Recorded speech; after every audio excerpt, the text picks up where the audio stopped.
जब भी सावन मास के शुक्ल पक्ष की पंचमी तिथि आती है तो हमारी संस्कृति में एक अद्भुत दृश्य देखने को मिलता है। गांव-गांव, शहर-शहर लोग नाग देवता की पूजा कर, उनका दूध से अभिषेक कर दुर्बा और कुश अर्पित करते हैं। लेकिन क्या आपने कभी सोचा है कि इस पूजा की क्या कथा है? नाग पंचमी क्यों मनाई जाती है? क्यों हमारे पूर्वजों ने नागों को देवता का स्थान दिया? अगर नहीं तो आज मैं आपको एक ऐसी कथा सुनाने जा रही हूँ जिसमें वचन की मर्यादा, श्राप की तीव्रता और एक महान ऋषि पुत्र की करुणा का संगम है। ये कथा है नाग पंचमी की। बहुत प्राचीन समय की बात है। देवताओं और असुरों के बीच जब समुद्र मंथन हुआ, तब उस मंथन में 14 रत्न प्राप्त हुए। उन्हीं में से एक रत्न था उच्चेह शवा नामक घोड़ा। यह घोड़ा कोई साधारण घोड़ा नहीं था। वह 7 समुद्रों की रोशनी को समेटे पूर्णतः श्वेताभा वाला, तेजस्वी और अद्भुत था। कहा जाता है कि उसके शरीर से इतनी उजली ज्योति निकलती थी कि मानो शरद पूर्णिमा का चंद्रमा पृथ्वी पर उतर आया हो। उसका जन्म होते ही देवलोक में हर्ष छा गया और सभी देवता उसकी शोभा को निहारने लगे। उसी समय वहीं एक प्रसंग घटित हुआ। ऋषि कश्यप की 2 पत्नियां थीं, कदु और विंता। कदु दक्ष प्रजापति की पुत्री थी, जो नागों की माता के रूप में जानी जाती हैं, और विंता जो गरुण और अरुण, जो कि सूर्य के सारथी हैं, उनकी माता थीं। विंता अत्यंत तेजस्विनी और सत्यप्रिय थीं। जब उच्चे शवा घोड़ा समुद्र मंथन से बाहर आया, तब कदु और विंता दोनों ने उसे देखा। घोड़े का श्वेत रूप देखकर विंता बोली, देखो बहन, कितना दिव्य और पूर्ण श्वेत घोड़ा है। इसके केश भी उजले हैं। लेकिन कदु बोली, नहीं, इसके केश काले हैं। यह घोड़ा पूर्ण श्वेत नहीं है। विंता ने कहा, तुम्हें भ्रम है बहन, घोड़ा संपूर्ण रूप से श्वेत है। तब कदु ने विंता के सामने एक प्रस्ताव रखा। कदु ने कहा, आओ हम शर्त लगाएं। यदि घोड़े के केश काले निकले तो तुम मेरी दासी बन जाओगी, और यदि सफेद निकले तो मैं तुम्हारी दासी बन जाऊंगी। विंता ने बिना छल का अनुमान लगाए इस शर्त को स्वीकार कर लिया। कदु जानती थी कि घोड़ा पूर्ण रूप से श्वेत है, परंतु वह विंता को दासी बनाकर अपमानित करना चाहती थी, इसलिए उसने एक छल रचा। कदु ने अपने सारे नागपुत्रों को बुलाया और अपने नागपुत्रों से कहा, तुम सब बाल के समान सूक्ष्म रूप से जाकर घोड़े की पूंछ और केशों में लिपट जाओ। जब विंता देखेगी तो उसे इसके केश काले दिखाई देंगे और वह हार जाएगी। नागपुत्रों ने माँ की बात तो सुन ली, लेकिन नागपुत्रों में धर्म बुद्धि जाग गई। उन्होंने कहा, माँ, यह छल है, यह अधर्म है, हम ऐसा कदापि नहीं करेंगे। नागपुत्रों के इनकार से कदु का अहंकार आहत हो गया। क्रोध में आकर कदु ने अपने ही पुत्रों को भयानक श्राप दे डाला। कदु ने अपने पुत्रों से कहा, तुम सब पांडवों के वंशज राजा जन्मेजय के सर्प सत्र यज्ञ में अग्नि द्वारा भस्म कर दिए जाओगे। माता के इस श्राप से नागपुत्र भयभीत हो उठे। नागराज वासुकी, तक्षक, कुलीक, ककोटक सब मिलकर ब्रह्मलोक पहुँचे। उन्होंने ब्रह्मा जी से विनती की, प्रभु, हमारी माता ने हमें बिना अपराध के श्राप दे दिया है। क्या हम इस सर्प सत्र से भस्म हो जाएंगे? कृपा कर हमें इस संकट से उबारिए। तब ब्रह्मा जी ने सांत्वना देते हुए कहा, हे नागो, यह श्राप अटल है, परंतु इसके पीछे भी एक बड़ा उपदेश छिपा है। समय आने पर यायावर वंश में जरत्कारु नामक एक महान तपस्वी होंगे। उनकी पत्नी मनसा देवी से एक तेजस्वी पुत्र जन्म लेगा, जिसका नाम होगा आस्तिक।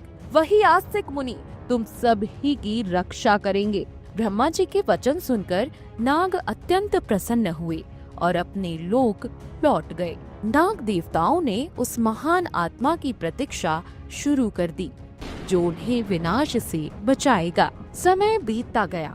त्रेता युग के बाद द्वापर युग आया। उसी द्वापर युग में महाभारत युद्ध के नायक अर्जुन के पौत्र राजा परीक्षित ने राज किया। एक दिन की बात है, जब राजा परीक्षित तपस्वी शमिक ऋषि के आश्रम में प्यासे पहुँचे। शमिक ऋषि ध्यान में लीन थे। उन्होंने राजा को नहीं देखा। राजा परीक्षित को क्रोध आ गया और उन्होंने क्रोधवश एक मरा हुआ सांप शमिक ऋषि की गर्दन में डाल दिया। यह बात शमिक ऋषि के पुत्र श्रृंगी को पता चली। श्रृंगी ने क्रोध में आकर श्राप दे दिया, जिसने मेरे पिता का अपमान किया है उसे 7वें दिन तक्षक नाग डसेगा और उसकी मृत्यु होगी। श्राप के अनुसार 7वें दिन तक्षक नाग ने राजा परीक्षित को डस लिया और उनका देहांत हो गया। पिता की असमय मृत्यु से राजा परीक्षित के पुत्र राजा जन्मेजय अत्यंत क्रोधित हुए। उन्होंने प्रतिशोध स्वरूप सर्पों के संहार का संकल्प लिया और एक विशाल सर्प सत्र यज्ञ का आयोजन कराया। यह यज्ञ इतना शक्तिशाली था कि यज्ञ की अग्नि में समस्त नाग खिंचते चले जा रहे थे। वासुकी, तक्षक, कुलीक, ककोटक कोई भी बच नहीं पा रहा था। तक्षक नाग जिसने राजा परीक्षित को डसा था, वह भी आकाश मार्ग से खिंचता हुआ यज्ञ की अग्नि की ओर चला आ रहा था।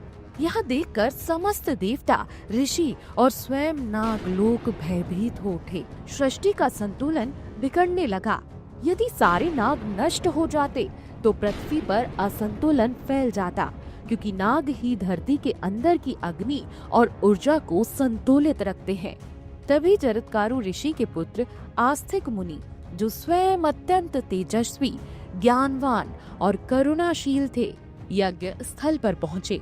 वे अभी युवा ही थे, किंतु उनका आध्यात्मिक तेज देखकर सभी आश्चर्यचकित रह गए। आस्तिक मुनि ने राजा जन्मेजय से कहा, यह सृष्टि ईश्वर की रचना है। नाग भी इस संसार के लिए उतने ही आवश्यक हैं, जितना अन्य जीव। जिनका काल आ चुका है, उनका अंत निश्चित है।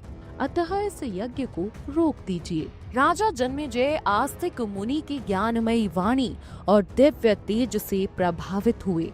उन्हें यह भी स्मरण हो आया कि ब्राह्मणों और तपस्वियों की वाणी ही सच्चा धर्म दिखाती है। राजा जन्मेजय ने यज्ञ को तत्काल रोकने का आदेश दे दिया। वही यज्ञ रुक गया। यज्ञ रुकने पर नागलोक में हर्ष की लहर दौड़ गई। सभी नाग देवताओं ने आस्तिक मुनि को प्रणाम किया और आभार व्यक्त करते हुए कहा, हे आस्तिक मुनि, आपने हमें जीवन दान दिया है। पंचमी तिथि के दिन आपने हमें यज्ञ अग्नि से बचाया। आपने हमारे जलते हुए शरीर पर दूध की धारा डालकर उसे शीतलता प्रदान की है। हम यह आशीर्वाद देते हैं कि इस दिन जो भी व्यक्ति हमें दूध, दुर्बा, कुश और जल अर्पित करेगा, उसकी कभी नागदंश से मृत्यु नहीं होगी। हम उसकी हमेशा रक्षा करेंगे। कहा जाता है कि तभी से नाग पंचमी पर्व मनाने की परंपरा आरंभ हुई। इसी के साथ नाग पंचमी की एक और मान्यता है।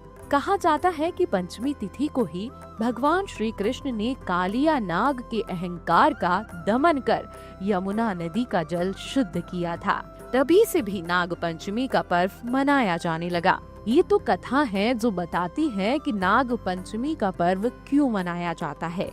लेकिन नाग पंचमी केवल एक पर्व नहीं, बल्कि यह दिन करुणा, रक्षा और धर्म की विजय का प्रतीक है।